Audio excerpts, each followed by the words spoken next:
Alright, welcome back. We're still pushing stuff. I'm gonna keep pushing this stuff. Okay, push that there. Come over here. Push this. Bring this down.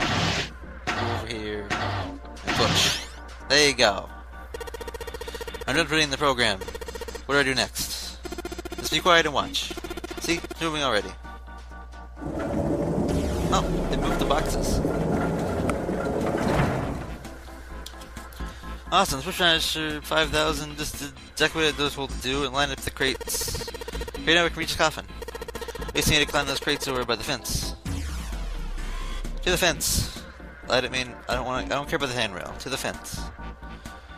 To the fence. Down the stairs. And there's the fence. Go over there. Climb the things. Over. Give me the coffin. What's in the coffin?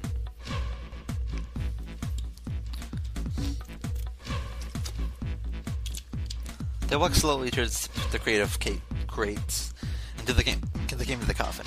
They stopped and nodded to one another. Chappelle put his hand on the lid of the coffin. Mommy!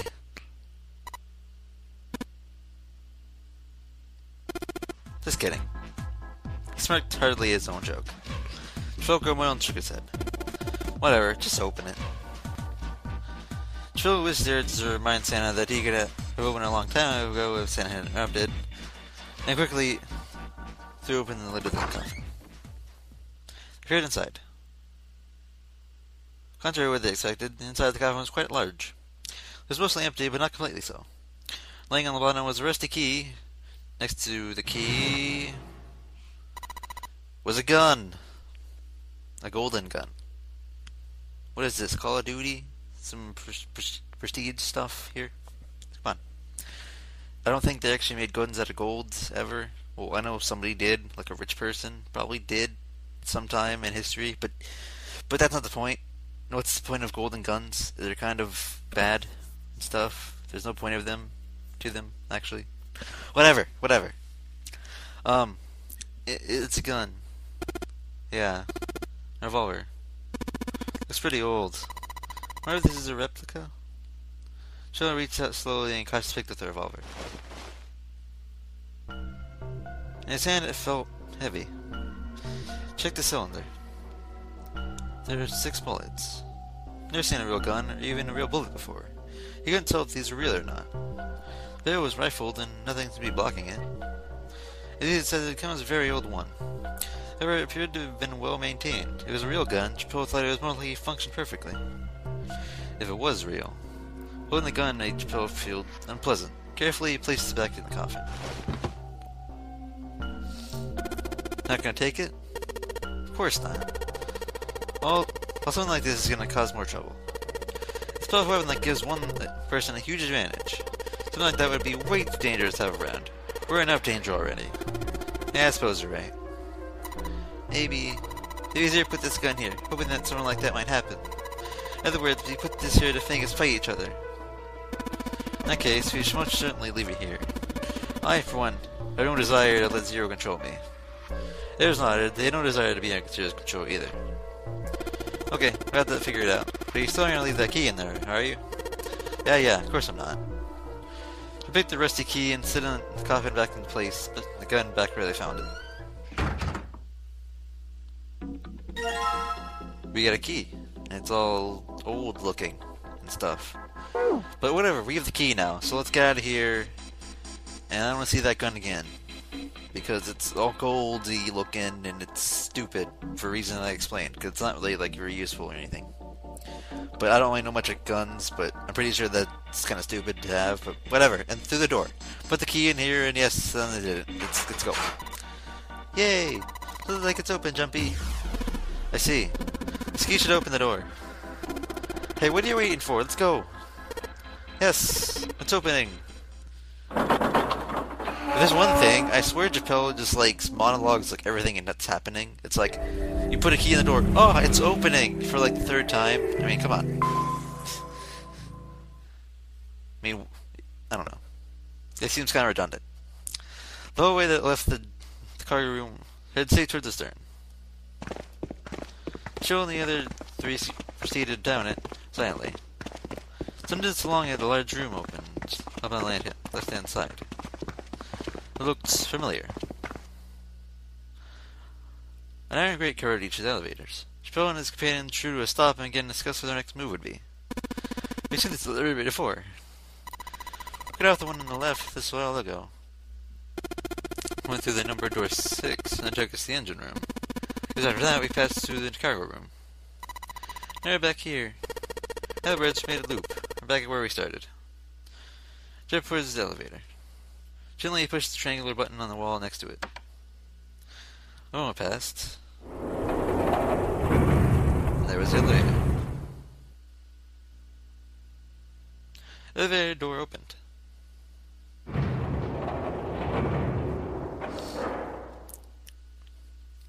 And shut. Pushing the button had apparently restored power to the elevator. The elevator is not functional. What do we do? Do we return to C deck? No, this always keeps going. Even when we do end up going back, I think we should just see what's down there first. I agree. Let's go. Decision made, Chappelle and his companions left the elevator's behind and came down the hallway. Sometime later, Santa, who had been walking several paces in front of the rest, suddenly stopped. Set in the wall in front of him was a door. So as Chappelle could see, there is no other way to proceed. It was the door or nothing. Alright, let's open it. So he took a deep breath, raised himself, and grabbed the doorknob and pulled it open. There's a fancy door. I think I said that already. He paused for a moment and stepped into the room. There he saw the number that had hung over their heads since they had woken up. It's the 9 door. Look at that. Like numbers on every other door, this one too was a rough shape made of red paint. The door was set into the back wall of the room. Chappelle left towards it with a sudden burst of hopeful energy. It was a large double door, heavy and full of solemn importance. He grabbed hold of the door handle and shook. Nothing, but he didn't expect it to open. The red sat on the wall next to the door. The screen lay vacant. Finally, they found it. Chappelle felt overwhelmed by a torrent of emotion. At last they found the exit, but cold gripped his heart, and he knew all too well why. He stood frozen, unsure what to think or feel. Jumpy, look! Behind you! He spun around. He couldn't believe what he saw. It was a door with the number 9 written across it. What? Was there a second door? What? There's 2 9 doors? So that completely solves our problems of leaving people behind. Completely. Wow. It's just wow. 2 9 doors. Why? This was very audible, even to himself. He stumbled towards the second door as he was somewhat compelled. It was a small single door. It was set in the starboard corner of the room on the same wall as the door they'd entered from, but on the opposite corner. Door 9. There was no mistaking it. Red sat in the wall next to the door as well. So he took the door handle pointlessly and muttered to himself. Why the hell are there 2 doors? Santa answered. There's always 2 doors. Think about it. Santa never said there was only 1 door with a 9 on it. His hidden appendix can be found. Take your way out, seek a door that carries a 9. Of course, we just assume there's only 1. And why would there be more than 1? Oh man. Jeez. Joe was stunned. He was struck as taken completely by surprise. There are 2 doors. That meant all 9 people who landed in the quarter could escape and leave no one behind. Even though we're now 7 people, but whatever. Reasons for pursuing 1, being all those numbers, because I don't feel like counting, was clear. Divided into 2, the total root for each team would be 9. For instance, blah blah blah, blah blah blah would be 9. Or blah blah blah and blah blah blah would also be 9. They all submitted work a combination, but they all ended up in the same way. There's a root of 9. What did that mean? The answer was quite simple. From the very beginning, the Lunar game was designed to save all 9 people. Wow. Those are some heavy words. Designed to save all 9 people involved in the game. That's just... I don't know. I don't know. Wow, man, I don't know. I don't say. That's... Zero hadn't been lying. Zero had never said there was only one door. But anyone who found themselves in the game would assume there was the case. Fights would have broken out. One team would likely betray or deceive the other. Someone might be hurt. Someone might get killed. Eventually, they would reach the room and report evidence of and realize the pointlessness of whatever violence they've listed upon each other. There were two doors. No need to kill each other. They'd understand and be appalled, overwhelmed with guilt of what they'd done. Perhaps that was the purpose of the game. That was how the Nunnery game was meant to be played. Fortunately, they haven't started to fight one another, at least not yet. If one misstep was made, the wrong mistakes happened, and stakes would rise and the noose would tighten. The thought of it was sent a chill down his spine. So what are we gonna do, Chappelle? Voice broke Chappelle's frantic thoughts. It was Santa's voice. Brought Chappelle back to his senses. No use worrying about the future. You need to figure out what they're gonna do next. There are four people in the room. Ace, Santa, Chappelle, and June. The rest numbers were... Their root would be 6. In other words, the four of them couldn't open a door with the number 9. But what if there were only 3? Could door 9 be opened with 3 of them? It took no time at all to determine the answer. There's only one combination of 3 people that could get a digital number 9. 1, 3, and 5. So that's Ace, Santa, and me. That would mean... No. Gotta go back. That wasn't a possibility he was willing to consider. Santa and Ace agreed. Yep. I agree. Can't leave June behind. Shortly out of breath, he hadn't realized he'd been holding. Are you sure? I don't mind staying. June's body had betrayed her true feelings. Her eyes were wet with the beginnings of tears, and her legs shook. It's okay. There's no way to leave you behind. Santa said what Chappelle had known in the moment, and he realized 3 people would go through the door. Besides, I'd rather drown at the bottom of the ocean than escape this Sasha's fist. Wow. Chappelle, I don't know what that was about, but he was getting some points. That's all I'm saying. Maybe I'll go to Atlanta. Oh, are you sure you don't mean Atlantis? Oh, right. Ha ha ha ha ha. I'm sorry that was really like forced sounding, but come on.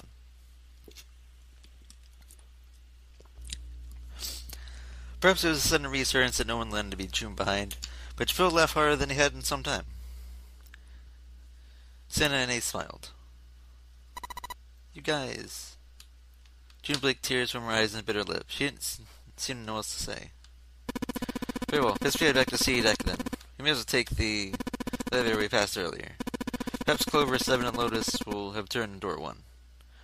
Even when they spoke, they knew the finding others would improve the situation. There's no way they could be split into teams that would both go through the doors. Ace knew it. They all knew it. What? So basically it just said, we still have a problem. Not everybody's going to get through the doors. Great. Great. That's just great. We have a problem again. There's nothing else they could do. They try the other 3 and search for another solution. Alright, let's go. So Ace looked at the 3 of them and headed to the door.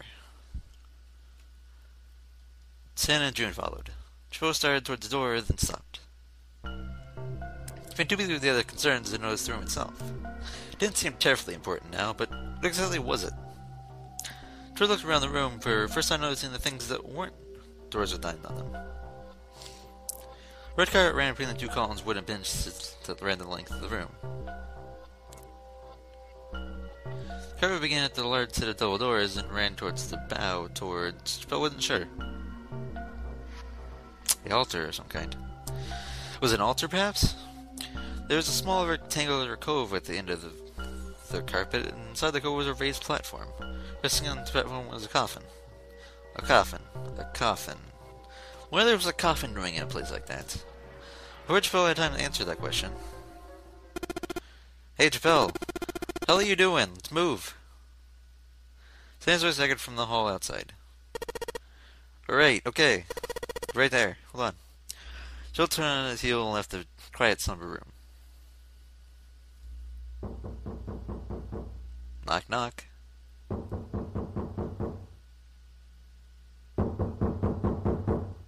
Who's there?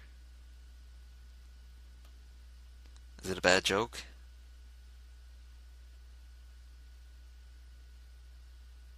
Okay.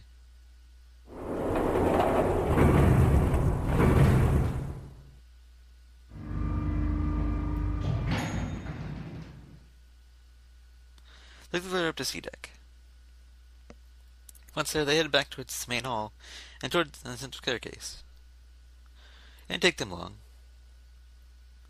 Joe found Seven and Lotus waiting for them. They didn't look happy. We had a problem.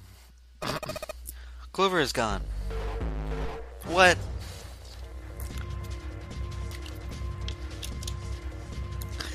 Phil and three parents look at one another.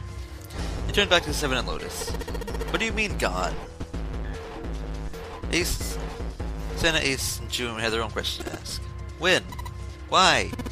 You two went through door 1 with Clover, didn't you? Seven and Lotus responded as best they could. Yeah, we went through doors together. But Clover really spoke to us. She just did her own thing the whole time. There are 4 rooms on the other side of door 1. She went laid in the 4th room. She said, I'll take care of this one. Shut the door. Krista blocked something on the other side.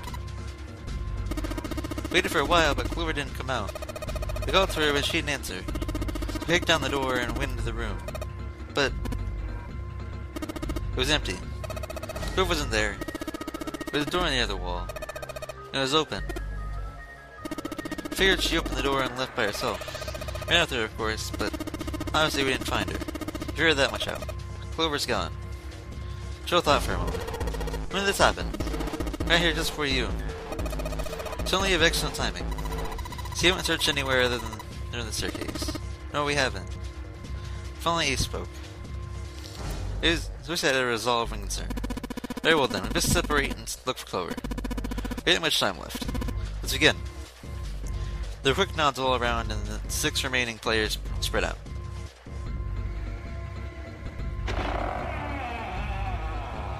Shell and G ran into the central hospital room and looked around. She's not here.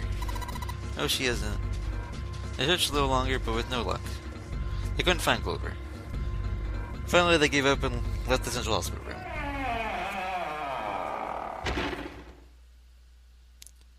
Slowly, they made their way back to the hallway. At last, they reached the stairs, and Chappelle spoke. Alright, I'm thinking we should probably split up. I'll head to the stairs and take the elevator down to E deck. Junior, you can take the stairs up to B deck. Alright. That sounds good. But, what? Can you stop calling by that code name when we're alone? Huh? Oh, sure, right. I'll do that. There's reason Chappelle is persistent in calling her June, even when they're alone. Although, perhaps not the biggest reason. He's embarrassed to call her by the nickname he used when they were children. Kennedy. 9 years ago, it came naturally. After all, they were children. But now they're adults, it felt strange. Regardless of what he might hope for, they called one he wasn't dating by such a childish nickname. It felt odd to him. Of course, to call her Miss Kish words. Japanese words at that, but Kirishiki, I can't say that. It sounds so weird. Of course, to call her Miss Kirishiki would be more awkward, but simply Kirishiki would be a little more risque. I couldn't put the finger on why. He felt somewhat forward to call her Kane when they haven't seen each other for so long. In short, it seemed easier to call her June and leave it at that. Alright, I'm going then. Yeah. Careful, Canny. June, perhaps more appropriately Canny, blushed and smiled. Be careful too, Jumpy. Yeah. Got it. Take care. Jill looked after her for a moment as she ran up the stairs and turned around and took off in the hallway.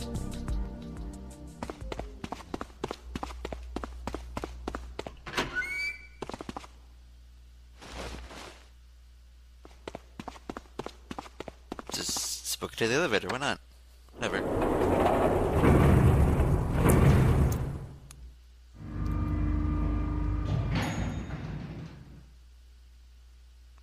Tragedy always strikes when one least expects it. But to wait for a man to stand for him, striking him down, seems almost crueler than dealing the final blow. The fatal blow where he lies on the ground. A light in a dark place, Chip's smile gave him hope, both for escape and possibly something else. It was that hope that raised his spirit just enough so they might be fully dashed. He opened the elevator door, and there she was. Woman shat, slouched against the wall.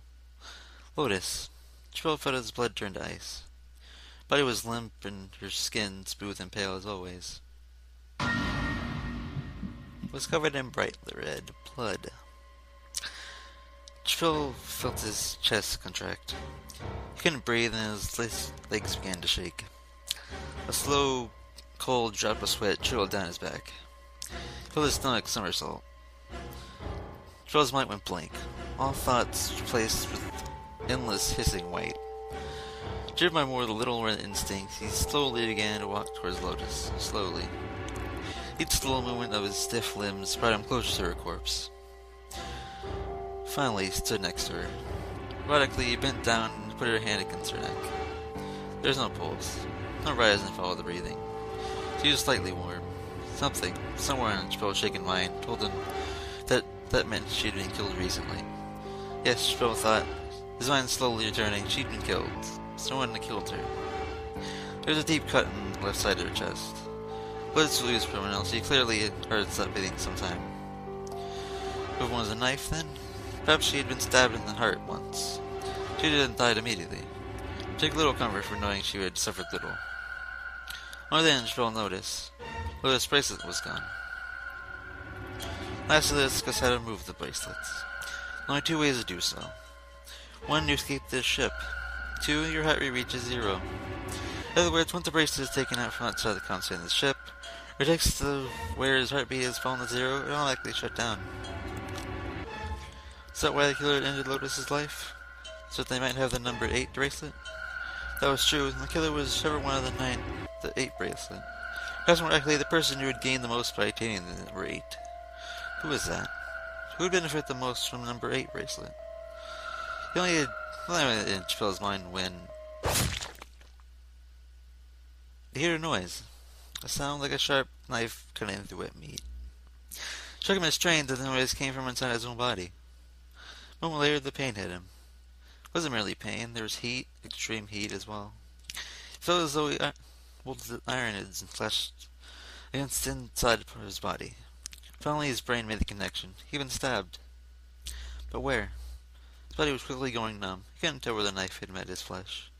Given the circumstances, however, he was most likely stabbed in the back. Whoever killed Lotus had now done the same to Chappelle as well. Ugh.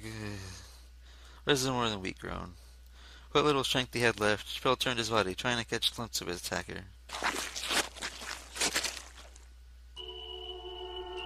As he did, the knife dug itself deeper, twisting viciously. Ugh. Ugh. He collapsed to the floor, a puppet with rings cut. His arms and legs lay where they fell, oddly twisted and ugly positioned. Chappelle's body was merely entirely numb. He could feel the blood leaking out of him, but nothing would move. Nothing would save his eyes. He was laying on the floor, his life was ebbing away. Chappelle finally saw his attacker. 2 tiny images of killer reflected in his eyes. With that realization came nothing. He felt no emotions, not anger, not sadness, not regret. Furless that came to his body reached his mind. Clear glanced in on his body.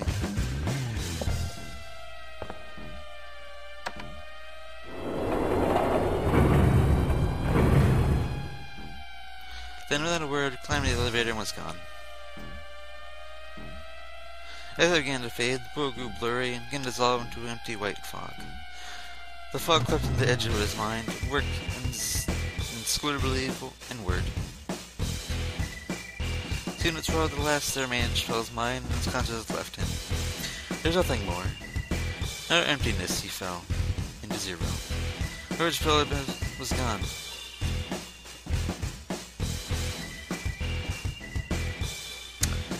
Bad end.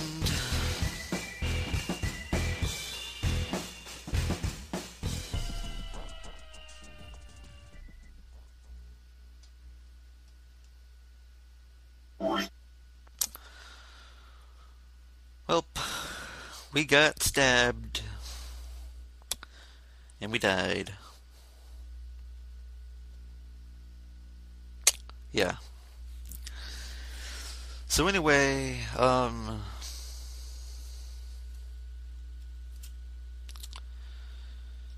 yeah, now we've pretty much seen everything, so I'm gonna skip ahead to, I'm gonna skip like an entire portion of what I do, like I did already for this next thing. But I'm gonna skip a whole entire portion and show you what I did in between, or tell you, or whatever. I don't know what I'm gonna do yet. But yeah, and so I'm gonna do that, and then we'll skip back to the end of whatever door I decided to go through, which I am not sure actually. But we'll find out. You'll find out. But anyway, on the notes of that, I guess have a good day, night. Um, I don't know. All I know is don't get stabbed because that's bad, and you die, and your bracelet falls off, even if it's not connected to your heartbeat, which will fall if it never. Whatever. And now I'm just rambling, but whatever.